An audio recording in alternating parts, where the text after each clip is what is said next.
ભાઈ આ માઇક છે ને લઈ લો. હું નહીં દેખાવું તો ચાલશે, કામ જોજો.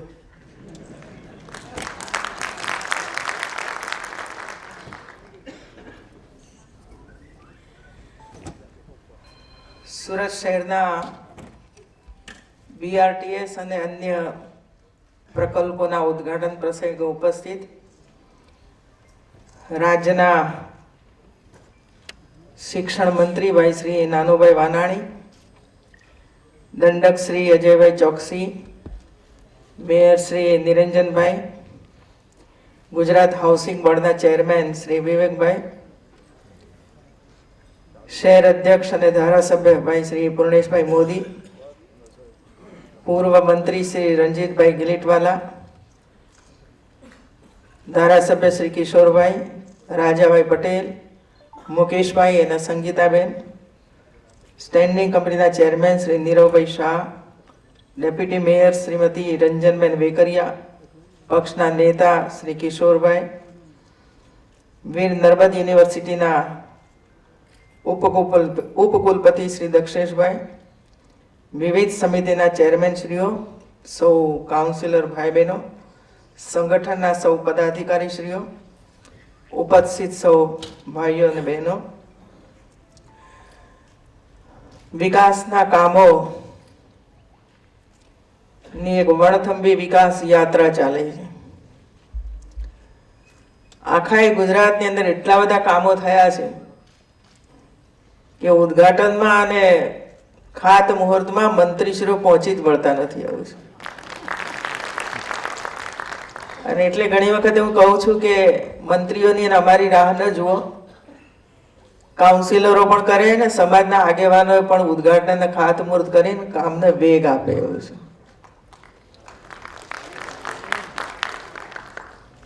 એક પછી એક નવા કામો દરેક મહાનગરો, જિલ્લાઓ, તાલુકાઓ, નગરપાલિકાઓ ની અંદર થતા જ રહ્યા છે અને ભવિષ્યની અંદર પણ થતા રહેશે. એવું છે. કારણ કે આપણે ત્યાં ઝડપથી શહેરીકરણ થઈ રહ્યું છે અને લગભગ 40 થી 42% જેટલી વસ્તી શહેરોની અંદર વસવા માંડી છે ને બહારથી પણ અનેક લોકો શહેરોની અંદર રોજીરોટી કમાવા માટે આવે છે. અને એટલે ઘણા બધાની જરૂર પડે, રસ્તાઓ પણ પહોળા કરવા પડે, આવાસોની પણ જરૂરિયાત પડે, વસ્તી વધે એટલે પાણી વધારે આપવું જ પડે, એટલે નવી નવી લાઈનો શરૂ કરવી પડે, ડ્રેનેજ પણ નાની પડે. અને એટલે આપણે જે આયોજનો કરીએ છીએ 2030 સુધીની અંદર લગભગ 60% વસ્તી વધે ત્યાં સુધી કોઈ પ્રશ્નો આપણી સામે ન આવે એ પ્રકારનું શહેરોની અંદર આયોજન થઈ રહ્યું છે. અને એના ભાગ સ્વરૂપે અત્યારથી જ આ બધા કામોનો આપણે આરંભ કર્યો છે. એ વાત સાચી છે કે સુરતની અંદર એટલા બધા બ્રિજ છે તે કોઈ રસ્તો બાકી નથી કે જેના પર બ્રિજ ના હોય. એવું છે. એક બ્રિજ ઉતર્યા નથી જાણે બીજો બ્રિજ ચડ્યો નથી. એવું છે. કારણ ટ્રાફિકની સમસ્યાઓ આપણને નડતી હોય છે. દરેકને ઝડપથી જવું છે, કોઈને ધીમે તો જવું જ નથી. આવું છે. કોઈ 100 કિલોમીટર ઝડપે દોડતો હશે તો એને એમ છે કે હું એના કરતા આગળ કેમ ના જાઉં. અને એટલે એટલી બધી સ્પર્ધા થઈ ગઈ છે. એ સ્પર્ધાની અંદર આપણે ઉભા રહેવાનું છે. અને એટલા માટે આવા બધા પહોળા માર્ગોની આવશ્યકતા રહેતી હોય છે. બસ આપીને પણ તમે કેટલી કરો. બીજી બાજુ એ સવાલો પેદા થાય છે પર્યાવરણના પ્રદૂષણના. અને પ્રદૂષણ જેટલું વધશે એટલું માનવ શરીર ઉપર એની અસર થવાની છે. એટલે આપણે તો બંને બાજુએ સાચવવાનું હોય છે. અને એટલે માસ ટ્રાન્સપોર્ટેશનની અત્યંત આવશ્યકતા છે. અમદાવાદની અંદર લગભગ 4 વર્ષથી આપણે BRTS ની શરૂઆત થઈ છે. હજુ પણ કામ ઘણા બધા જગ્યાએ કરીએ છીએ. પણ એટલા બધા લોકો એની અંદર મુસાફરી કરે છે અને એક છેડેથી બીજા છેડે જવામાં લગભગ 40 થી 45 મિનિટ જેટલો સમય લાગે. જે બસમાં જતા હતા, કારમાં જતા હતા, તો 1.5-2 કલાક જેટલો સમય જતો હતો. હવે માત્ર 45 મિનિટની અંદર ઓછા ખર્ચની અંદર એક છેડેથી બીજે છેડે પહોંચી જાય છે. એક સાથે આટલા બધા લોકો એક BRTS માં જતા હોય તો કેટલી ગાડીઓ ન ચલાવવી પડે, કેટલી ST બસો બંધ રાખવી પડે. તો એ બધાનું પેટ્રોલ ડીઝલ પણ બચે અને પ્રદૂષણ થતું પણ અટકે, જલ્દીથી પહોંચી પણ શકાય, ખર્ચની પણ બચત થાય. આવા અનેક પાસા આની અંદર સંકળાયેલા છે. આજે કદાચ BRTS નો ઓછો ઉપયોગ કરીશું, પણ ભવિષ્યની અંદર જેમ જેમ આજુબાજુનો વિસ્તાર ડેવલપ થતો જશે એમ વસ્તી પણ વધતી જશે, વેપારી બંધુઓ પણ આવતા જશે. પણ આપણે બધાએ ટેવ તો એક પાડવી પડશે. ઘરમાં ભલે 2 ગાડી હોય, પણ આપણને એમ લાગે કે BRTS માં જ જવું છે ને આવવું છે, તો ભલે લખપતિ હોઈએ કે કરોડપતિ હોઈએ, BRTS માં બેસવાનો કોઈ શોખ ન હોવો જોઈએ. તો જ આપણે આપણા શહેરોને પ્રદૂષણમાંથી મુક્તિ અપાવી શકીશું અને આપણું માનવ જીવન આપણે સુધારી શકીશું. આખા દેશમાં નરેન્દ્રભાઈએ દેશની જનતાને, ખાસ કરીને સાધન સંપન્ન જે પરિવારો છે એમને એક અપીલ કરી છે. ગેસની સબસિડી નહીં લેવાની. આપણે સાધન સંપન્ન છીએ, આપણને પોસાય છે. ઘરમાં 4 ગાડી હોય, પ્લેનમાં મુસાફરી કરતા હોઈએ, આપણને એમ થવું જોઈએ કે ભાઈ હવે આપણે સબસિડી નહીં લઈએ તો ચાલશે. માત્ર એક વાત આ કરવામાં આવી, ત્યાં અત્યાર સુધીમાં 4 લાખ લોકોએ સબસિડી છોડી દીધી છે. 4 લાખ લોકોએ સબસિડી છોડી દીધી. અમે બધાએ પણ વિચાર કર્યો કે આપણે બી છોડી દેવી જોઈએ આવું છે. અને એટલે ગઈ 12મી એપ્રિલના દિવસે પ્રદેશ કારોબારીનું આયોજન થયું, જેમાં બધા જ ધારાસભ્યો, બધા MP શ્રીઓ ને આગેવાનો હતા. આ બધાએ નિર્ણય કર્યો કે અમે પણ ગેસની સબસિડી છોડી દઈશું એવું છે. એ સબસિડી કેટલી છે? કદાચ 200 રૂપિયા હશે એવું છે. 4 લાખ લોકોએ સબસિડી છોડી અને એનું સુંદર મજાનું આયોજન નરેન્દ્રભાઈએ કર્યું છે. જેટલી સબસિડી લોકો ગિવ કરશે, એ જે પૈસા બચશે એ અલગ એકાઉન્ટની અંદર જમા થશે, એ સરકારી ખજાનામાં નહીં જાય. અને જે સબસિડી માંથી જે બચત થઈ છે એ એક એકાઉન્ટમાં જમા થશે. જમા થયા પછી એનો ઉપયોગ એ ગરીબમાં ગરીબ વ્યક્તિ જે છાણા બાળે છે, જે લાકડા બાળે છે, જે ગેસ બાળે છે અને આખા ઘરની અંદર ધૂણો ધૂણો થઈ જાય છે, એનાથી એમના પરિવારમાં, બાળકોમાં માંદગી આવે છે, એવા પરિવારોને આ સબસિડીમાંથી ગેસનું સિલિન્ડર અને રસોઈ કરવા માટે ગેસની સગડી આપવામાં આવશે, ફ્રીમાં આપવામાં આવશે. મિત્રો, એક છોડે છે તો બીજા ગરીબને પ્રાપ્ત થાય છે. અને આપણો દેશ તો વસુધૈવ કુટુંબકમની ભાવના વાળો છે. અને એટલે આજે સુરત વાસીઓને તો હું અપીલ કરવા માટે આવી છું કે આપણે ગેસની સબસિડી છોડી દઈએ. છો તૈયાર? ઉપરથી અવાજ આવે, સામેથી અવાજ ના આવે. કેટલા જણ છોડવા માટે તૈયાર છે? ગેસની સબસિડી છોડીએ મિત્રો. ગરીબ માટે છોડવી છે. ગરીબના બાળકને કોઈ રોગ ન થાય એના માટે આપણે આ સબસિડી છોડવી છે. અને આપણે એવા કુટુંબો નથી કે જે એના વગર જીવી ન શકીએ. કોઈ ગરીબ ખેડૂત હોય તો એક ગરીબ ખેડૂતને સબસિડીમાં ટ્રેક્ટર મળે, એ ગરીબને 10% વધારે ડ્રીપ ઇરિગેશનમાં મદદ થાય, તો ઓછી જમીનમાં આનો ઉપયોગ કરીને વધારે ઉત્પાદન કરી શકે અને પોતાના કુટુંબને ગરીબાઈમાંથી બહાર કાઢી શકે. એના માટે સતત 15 વર્ષથી આપણે પ્રયાસ કરી રહ્યા છીએ. અને આપણી સરકારનો અભિગમ પણ એ જ છે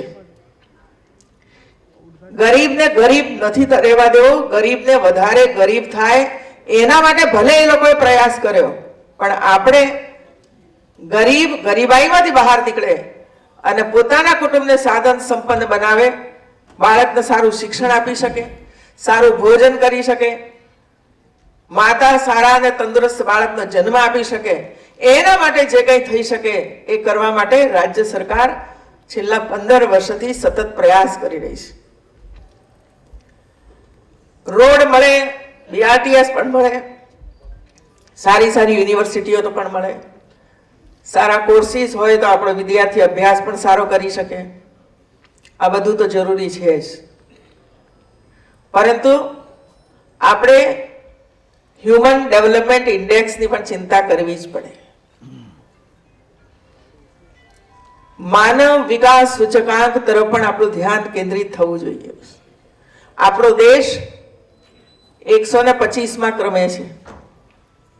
જો દરેક રાજ્ય પોતપોતાની રીતે આ સૂચકાંકની અંદર ફેરફાર કરી શકે તો ભારતનો આંક નીચો આવી શકે એમ છે.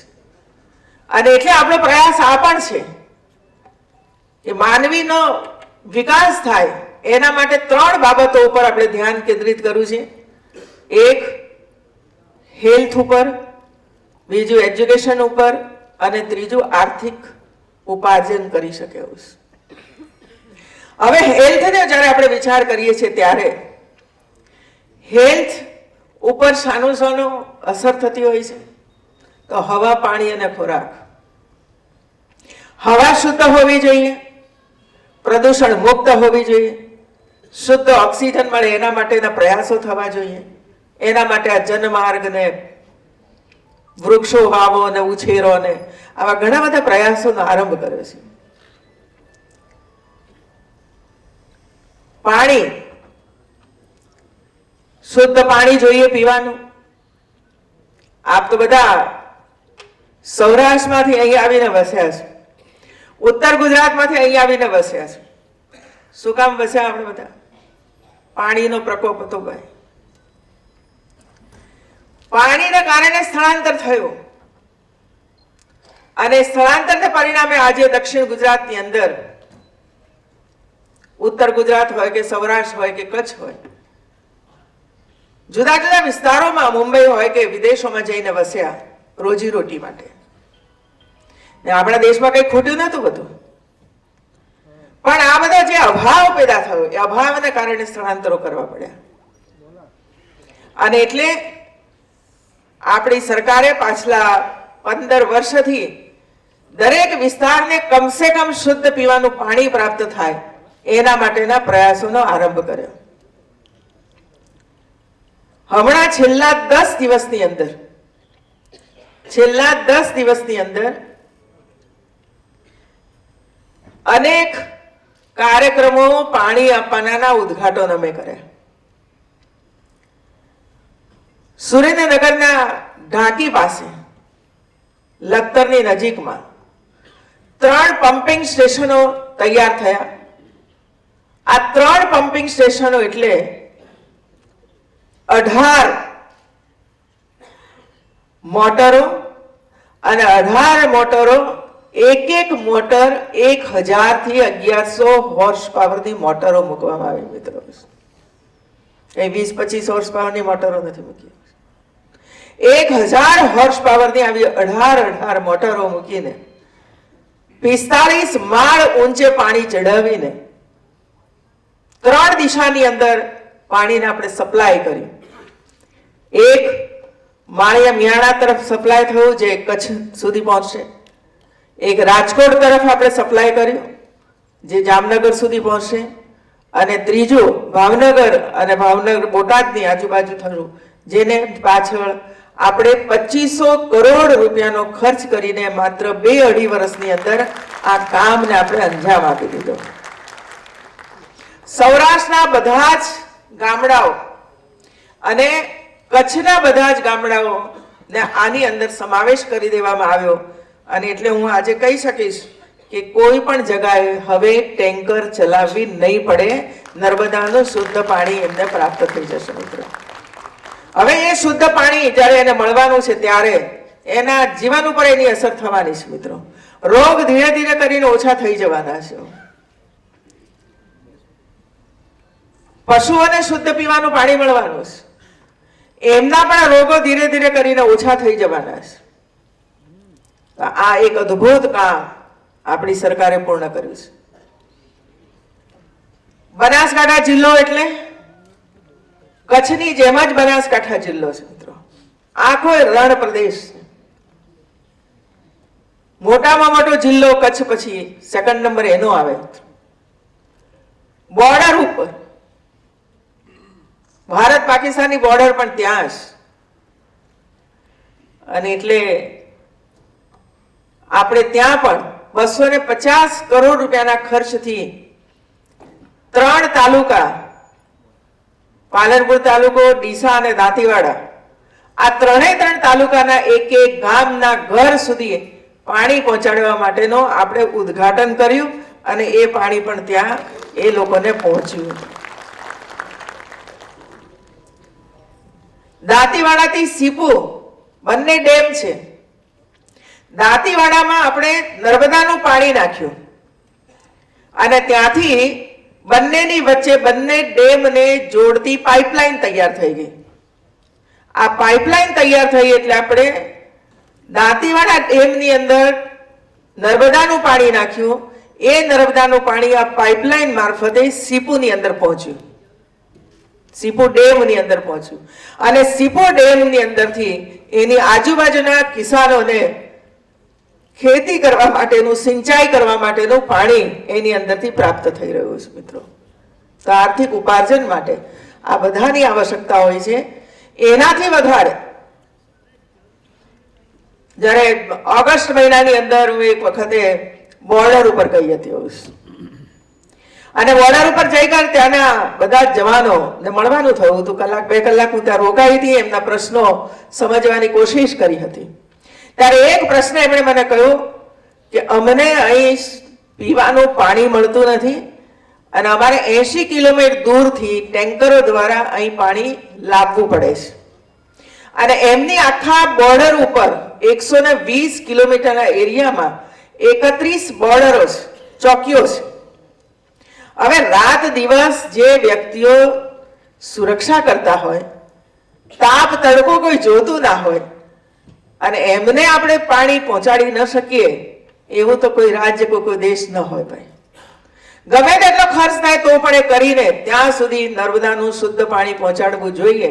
મેં આવીને એક મીટિંગ કરી પાણી પુરવઠાને, જેટલો પણ ખર્ચ થાય તેટલો ખર્ચ કરીને 80 કિલોમીટર લાંબી પાઇપલાઇન નાખો અને ત્યાર પછી બોર્ડર ઉપર પાઇપલાઇન પહોંચે ત્યારે બંને સાઈડે 120 કિલોમીટરના અંતરે દરેક ચોકીના પાણી પહોંચે એ પ્રમાણનું આખું આયોજન તૈયાર કરો. એમણે તૈયાર કરી દીધું. કામ પૂરું પણ થઈ ગયું અને એ દિવસે બોર્ડર ઉપર જે રીતે ફટાકડા ફોડ્યા છે આપણા જવાનોએ, આખા દેશમાં સૌથી પહેલું ગુજરાત રાજ્ય બન્યું છે કે જેણે 31 ચોકી પર જવાનોને શુદ્ધ પીવાનું પાણી પહોંચાડ્યું છે મિત્રો. જેની નોંધ કેન્દ્ર સરકારને પણ લીધી કે અમને પાણી પહોંચાડી દેવું છે મિત્રો. કોઈ શહેરને પાણી મળે તો જોઈએ જ ભાઈ, પણ જ્યાં આવા લોકો બેઠા હોય, માત્ર ને માત્ર દેશ ભાવનાથી કામ કરતા હોય ને ત્યાં આવેલા જે જવાનો છે એ કોઈ ગુજરાતના જવાનો નથી, કોઈ આસામથી છે, તો કોઈ જમ્મુ કાશ્મીરમાંથી પણ બેઠા છે, તો કોઈ પંજાબમાંથી પણ છે, તો કોઈ હરિયાણામાંથી પણ છે. એમના પરિવારને એમની ચિંતા થાય, સ્વાભાવિક છે. મારો દીકરો ત્યાં છે, શું કરતો હશે, પાણી મળતું હશે, જમવાનું મળતું હશે, કેવી રીતે કામ કરતો હશે. અને એટલે આ પાણી જવાને કારણે હું માનું છું કે એનો પરિવાર પણ ખુશાલ હશે કે હાશ અમારા પરિવારના દીકરાને કે પતિને આજે શુદ્ધ પીવાનું પાણી મળ્યું છે, જેથી કરીને એને કોઈ રોગ પણ નહીં થાય અને સમયસર પાણી પહોંચવાને કારણે પાણી સંબંધિત બધા જ કામો એ લોકો ઝડપથી કરી શકશે. પ્લાન્ટેશન પણ કરી શકશે.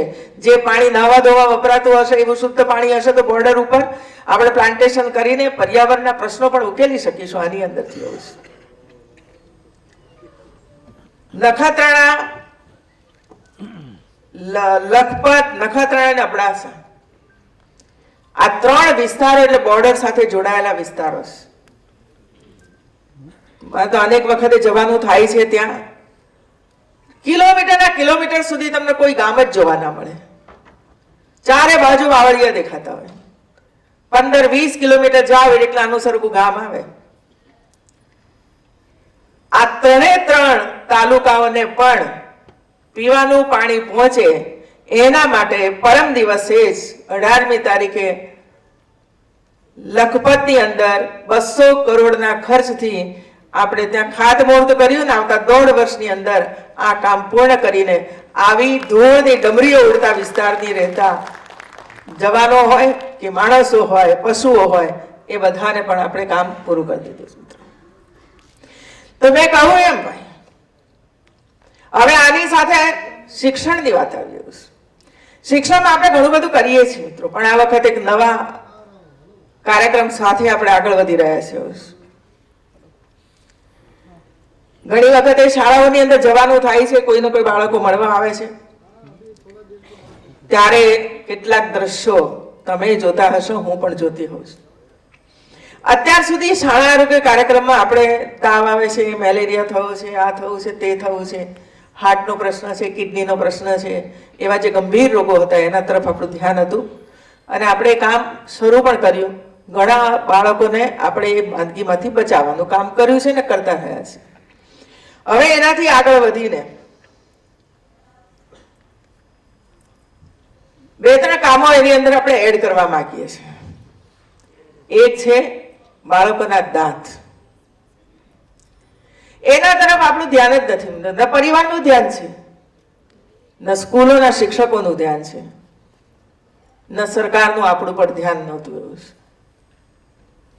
પ્રાઇવેટમાં જઈને જેને પોસાય પ્રાઇવેટમાં જઈને બાળકોના દાંતની ટ્રીટમેન્ટ કરાવતા હતા. કેટલાય બાળકો આવા છે કે જે 2 લાઈનમાં દાંત ઉગેલા છે, સડી ગયેલા દાંત છે, પીળા થઈ ગયેલા દાંત છે, જોવા પણ ન ગમે એવા દાંત છે. અને આવા દાંત જાજો સમય ટકી ન શકે. 20-25 વર્ષની ઉંમરે દાંત પડવા માંડે. અને એટલે આ વખતના બજેટમાં અને આ વખતના શાળા આરોગ્ય કાર્યક્રમની અંદર દાંતની ટ્રીટમેન્ટને પણ આની અંદર ફ્રીમાં સમાવેશ આપણે કરી દીધો છે મિત્રો. અને એ પણ બધા ગરીબના જ બાળકો છે. ગરીબના જ બાળકો છે, એને જ આ તકલીફ છે. તો આરોગ્યની જ્યારે આપણે વાત કરીએ છીએ ત્યારે, અને હું એને વધારે મહત્વ એટલા માટે આપું છું કે ખોરાક ચાવવાનું કામ જ દાંત કરતા હોય છે. અને ખોરાક જ્યારે ચવાતો હોય ત્યારે એની અંદર રસો એ જ સમય ભળતા હોય છે ગ્રંથિઓમાંથી.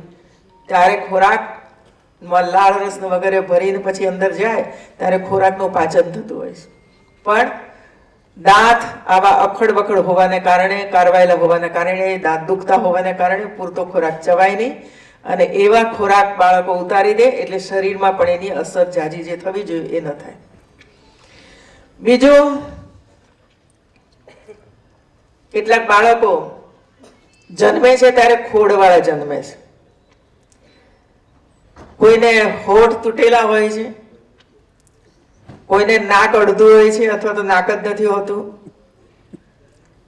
કોઈને કાન નથી હોતા અથવા તો કાનની બૂટ નથી હોતી અથવા તો કાનનો અમુક ભાગ નથી હોતો. આવા વિકૃત ચહેરાવાળા બાળકો જન્મે છે મિત્રો. હવે સારો પરિવાર હશે તો એ તો જૈન ટેકનોલોજીનો ઉપયોગ કરીને સરખું બધું કરાવી દેશે. પણ જે બાળકો ગરીબના ત્યાં જન્મ્યા છે એ તો કાંઈ કરાવતા જ નથી. એવું છે. અને એવા બાળકો જ્યારે મોટા થાય છે ત્યારે સમાજની અંદર હાસ્ય પાત્ર થતા હોય છે, મશ્કરી પાત્ર થતા હોય છે.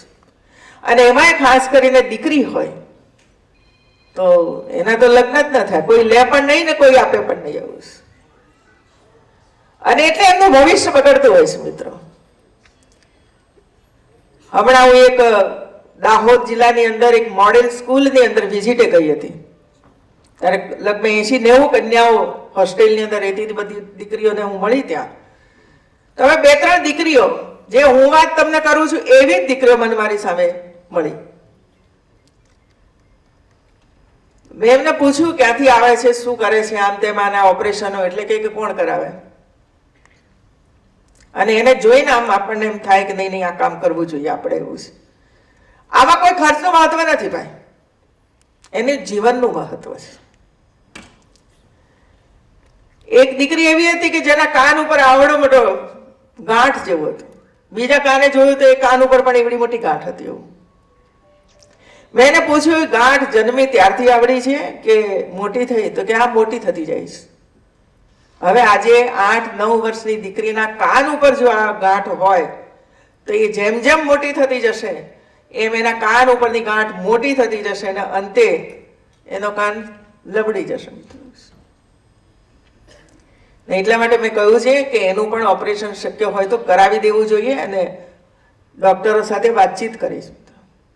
તો આ એક કાર્યક્રમ આપણે કરવા જઈ રહ્યા છે અને આપણી પાસે અત્યારે હાલ જ આવા 5000 બાળકો છે અને આ 5000 બાળકોનો આવતા 1 વર્ષની અંદર એક આખા ડોક્ટરની ટીમ બનાવી છે. જે ડોક્ટરની ટીમ એ બાળકોને લાવતા જઈશું અને એ લોકો એના ઓપરેશનો કરીને એમનો આખો ફેસ યોગ્ય બનાવી દેશે. મિત્રો,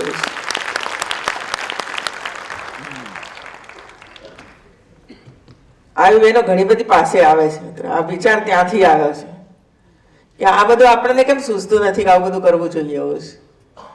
હાર્ટ એટેક આવે ત્યારે આપણે દોડતા થઈએ છીએ. આ પણ એક હાર્ટ એટેક જેવું છે, આખી જિંદગી હાર્ટ એટેક રહે છે. આવા 2-3 જે કાર્યક્રમો છે એ કાર્યક્રમો આ જૂન મહિના પછી સમયે આપણે શરૂ કરીશું અને ગુજરાતના બાળકો પણ ક્યાંય આવા પ્રકારની વિકૃતિવાળા ન રહી જાય એ જોવાની જવાબદારી પણ આપણી છે. અને એટલે બધા જ ડોક્ટરોના પ્રાઇવેટ દવાખાના હોય કે સરકારી હોસ્પિટલો હોય કે જ્યાં બાળકનો જન્મ થતો હોય, ગાયનેક વિભાગ હોય, એની અંદર આપણે એક રજીસ્ટર કરવાનું કહ્યું છે કે બાળક જન્મે અને જો આવી ખામીવાળું બાળક જન્મે તો તમારે એની ત્યાં નોંધ કરવાની છે. બાળક, એના માતા પિતા કયા ગામ કયા તાલુકાના છે એ નોંધ થશે તો આપણને વધારે સરળતા થશે બાળકને શોધીને આવા ઓપરેશનો કરાવવાની અંદર રહેશે. મારે તો કાર્યકર્તાઓને મારી વિનંતી છે કે આપણે જ્યાં જ્યાં પણ જઈએ ત્યાં જરા નજર નાખતા રહીએ અને કોઈ આવું બાળક આપણને મળી જાય તો નોંધ પણ કરીને સરકાર સુધી પહોંચાડીએ, જેથી કરીને ક્યાંય પણ એવા બાળકો રહી ન જાય એની આપણે ચિંતા કરીએ. આજે એક યુનિવર્સિટીનું ખાતમુહૂર્ત કરવા માટે અમે જઈ રહ્યા છીએ. કચ્છ માંડવીમાં વિરાયતન નામની એક સંસ્થા છે, એણે એક નવી યુનિવર્સિટી બનાવવા માટેનું ખાતમુહૂર્ત કરવા માટે મને બધા બોલાવી હતી. સામાન્ય રીતે આપણી કલ્પના એવી હોય છે કે યુનિવર્સિટી એટલે 8-10 વિષયો ચાલતા હોય, આર્ટ્સ ચાલતું હોય, સાયન્સ ચાલતું હોય, ઇલેક્ટ્રોનિક ચાલતું હોય, આ ચાલતું હોય, તે ચાલતું હોય, વિદ્યાર્થીઓ આવે ભણે જતા રહે, ડિગ્રી એનાયત થઈ જાય. આવી બધી આપણી કલ્પના હોય છે. આ યુનિવર્સિટી, આ શિક્ષણ, એમણે એક વિચાર કર્યો કે આપણે આ બધું તો કરીએ છીએ પણ આપણે માનવી બનાવી શકીએ છીએ ખરો? તો એનો જવાબ આપણને નથી મળતો. એ જઈને સમાજમાં શું કરશે આપણે કઈ નક્કી નથી કરી શકતા. અને એટલે એમણે મિત્રતા બનાવવા માટેની એક યુનિવર્સિટીની શરૂઆત કરી. મિત્રતા બતાવવાની. કલ્પના કરો, કર્મ, ધર્મ, સેવા ભાવ, મિત્રતા અને શાંતિ એ સમાજની અંદર કેવી રીતે આવી શકે એના માટે મૂળમાં શું કરવું જોઈએ એ વિચાર સાથે ચાલનારી આ યુનિવર્સિટી બને એના માટે એમણે ત્યાં શરૂઆત કરવાના છે. બધું શીખવીએ આપણે, પણ જ્યાં સુધી મનની અંદર શાંતિ ન હોય, સંતોષ ન હોય, આનંદ ન હોય. 4 મકાન થયા તો 5મું મકાન જોઈએ, 2 ગાડી આવી તો હજી 1 ગાડી ખરીદીએ, કોઈ જમીન આટલી છે બીજા 200 વીઘા જમીન ખરીદીએ. આથી સંતોષ નથી મળતો. મિત્ર, માનવીને સંતોષ મળવો જોઈએ, અને એ સંતોષ ક્યારે મળે કે જ્યારે એના દિલની અંદર બીજાના પ્રત્યે લાગણી હોય. વૈષ્ણવ જન તો તેને રે કહીએ જે પીડ પર આવી જાણે રહ્યો, જે પીડ પર આવી જાણે. એ ભાવ જાગૃત કરવા માટે વિદ્યાર્થીઓમાં નાની ઉંમરથી એ ભાવ પ્રગટ થાય, એના માટેની આખી મથામણ છે. મને બહુ જ ઉત્તમ વિચાર લાગ્યો. એ વાત સાચી છે, શિક્ષણના માધ્યમ દ્વારા શાંતિ નથી આવી શકતી મિત્રો, સંતોષ નથી આવી શકતો. પણ એવું વાતાવરણ બને કે જે વાતાવરણની અંદર બાળક ઉછળતો હોય તો એને સંતોષ પણ મળે કે હા આ કામ થયું, મને સંતોષ થયો, હવે મારે આગળ કાંઈ કરવું નથી, બસ સેવા એટલે સેવા. લોકોને મદદરૂપ કેવી રીતે થઈ શકું. સમાજમાં જે ઘટનાઓ બને છે, કેવી કેવી ઘટનાઓ બને છે મિત્રો. શિક્ષણનો વ્યાપ એક બાજુ વધતો જાય છે તો બીજી બાજુ બદીઓ પણ વધતી જાય છે. શિક્ષણનો અર્થ શું છે? કોઈ અધ્યાપકની અંદર, કોઈ શિક્ષકની અંદર પણ બુરો વિચાર આવે છે. જે બાળકનું ઘડતર કરે છે, ચારિત્ર નિર્માણનું કામ કરે છે, એના મનની અંદર આવો વિચાર કેવી રીતે આવી શકે?